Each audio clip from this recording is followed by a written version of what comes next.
आम्ही जरी महायुतीत सहभागी झालो असलो तरी आम्ही शाहू फुले आंबेडकर यांचे विचार सोडलेले नसल्याचं राष्ट्रवादीचे प्रदेशाध्यक्ष सुनील तटकरे यांनी सांगितलं। नितेश राणेंच्या वक्तव्याचाही जाहीरपणे निषेध केल्याची आठवण यावेळी तटकरे यांनी करून दिली। तसंच अजित पवारांनीही पुन्हा एकदा नितेश राणेंवर टीका केली आहे। महायुतीत असलो तरीही काहीही चुकीचं होऊ देणार नाही असंही अजित पवार म्हणाले।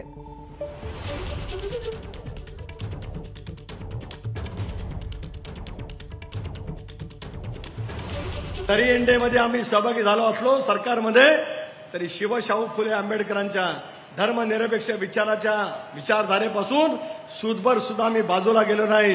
त्याच विचारधारेवरती आम्ही काम करणार आहोत ही भूमिका घेऊन आम्ही त्या ठिकाणी काम करतो। नितेश राणे सारखा एखादा बेजार वक्तव्य करत असेल त्याचा सुद्धा जाहीररित्या निषेध करण्याची ताकद राष्ट्रवादी काँग्रेस पक्षाने दाखवली आहे हे सुद्धा मला या ठिकाणी सांगायचं आहे।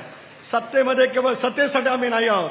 आमचे विचार आमची विचारसरणी या विचाराला ठाम ठेवत उद्याच्या भवितव्याच्या कालावधीमध्ये आम्ही त्या ठिकाणी काम करणार आहोत।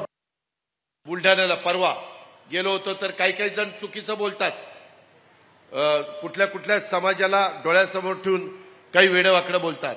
आपल्याला घटनेचे शिल्पकार डॉक्टर बाबासाहेब आंबेडकरांनी वेडवाकडं बोलायला अधिकार दिलेला नाही। तुम्ही त्यांना दोष देत असाल त्यांच्यावर टीका टिप्पणी करत असाल तर हेही चालणार नाही। काही जण चुकीचं बोलले याचा अर्थ महायुतीचं ते मत नाही।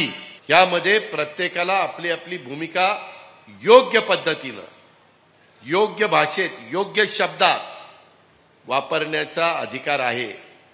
पण कुणी वेडेवाकडे प्रकार केले तर त्यांना कायदा त्यांचं काम त्या ठिकाणी करेल। एबीपी माझा, उघडा डोळे बघा नीट।